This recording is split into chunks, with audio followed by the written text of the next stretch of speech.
और उत्तराखंड सरकार का भ्रष्टाचार पर एक बड़ा प्रहार, कड़ा प्रहार। जहां जीरो टॉलरेंस ऑन करप्शन की नीति पर फोकस उत्तराखंड सरकार का है।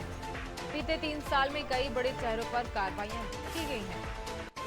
जो भी भ्रष्टाचार करेगा उसके खिलाफ एक्शन लिया जाएगा, कार्रवाई की जाएगी, कड़ा प्रहार उसके ऊपर देखने को मिलेगा। उत्तराखंड सरकार और लगातार सख्त बनी हुई है।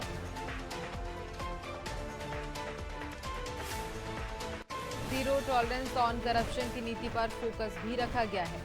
बीते 3 साल में कई बड़े चेहरों पर कार्रवाइयां भी हुई हैं।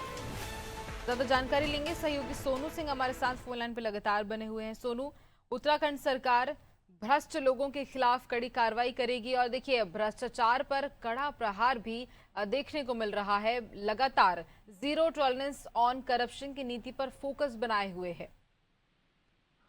देखिए, एक रोज पहले ही गुंजन, जिस तरह से मुख्यमंत्री ने एक सख्त निर्णय लिया है और निर्देश दिए निलंबन के, deputy commandant general Amitabh Srivastava को निलंबित किया गया है। ये भ्रष्टाचार का मामला था, अनियमितताओं का मामला था और इसमें वित्तीय अनियमितताएं सामने आई थी। जो विभागीय कर्मचारियों के लिए खास तौर से वर्दी सामग्री खरीद की प्रक्रिया की गई थी, उसमें टेंडर में अनियमितताएं सामने आई थी। और जब इसकी जांच हुई तो मामला मुख्यमंत्री के संज्ञान तक पहुंचा और मुख्यमंत्री ने तत्काल इसमें निलंबन का एक्शन लिया।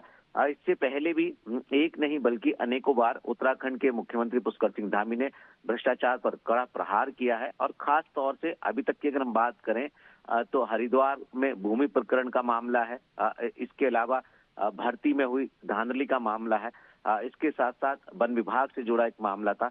उद्यान विभाग और परिवहन विभाग के साथ साथ स्टाम्प और रजिस्ट्रेशन से संबंधित मामला था, जिसका मौके पर मुख्यमंत्री मुआयना करने पहुंचे और उसके बाद मुख्यमंत्री ने जांच के निर्देश दिए थे और इसका खुलासा हुआ। और उसके बाद फिर जो रजिस्ट्री में फर्जीवाड़ा का मामला था, दूसरे नामों से नाम बदल करके अपने नाम दर्ज कराने का मामला, इसमें एक नहीं बल्कि कई लोग सलाखों के पीछे पहुंचे। तो हम ये कह सकते हैं कि उत्तराखंड की धामी सरकार लगातार भ्रष्टाचार पर प्रहार कर रही है।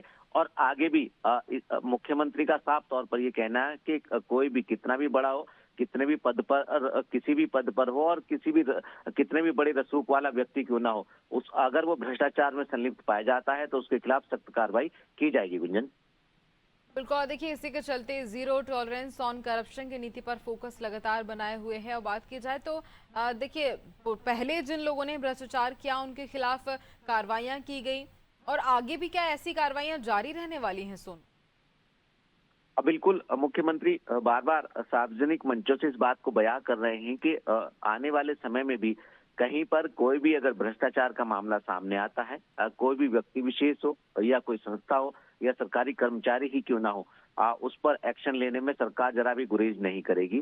भ्रष्टाचार अगर कहीं होता है तो सरकार उस पर तत्काल एक्शन लेगी। यही वजह है कि मुख्यमंत्री ने एक संदेश भी दिया है खास तौर से सरकारी तंत्र से जुड़े अधिकारी कर्मचारियों को। और आने वाले समय के लिए भी एक हिदायत मुख्यमंत्री ने दी है कि सरकार भ्रष्टाचार को किसी भी सूरत में सहन नहीं करने वाली है। सरकार जीरो टॉलरेंस की नीति पर काम कर रही है। लिहाजा आने वाले समय में भी सरकार का इसी तरीके का रुख जो है वो भ्रष्टाचार पर प्रहार करने का देखने को मिलने वाला है। बिल्कुल सोनू, और देखिए इसी को लेकर के लगातार सरकार की ओर से फोकस बना हुआ है। सोनू, तमाम जानकारी के लिए बहुत धन्यवाद आपका।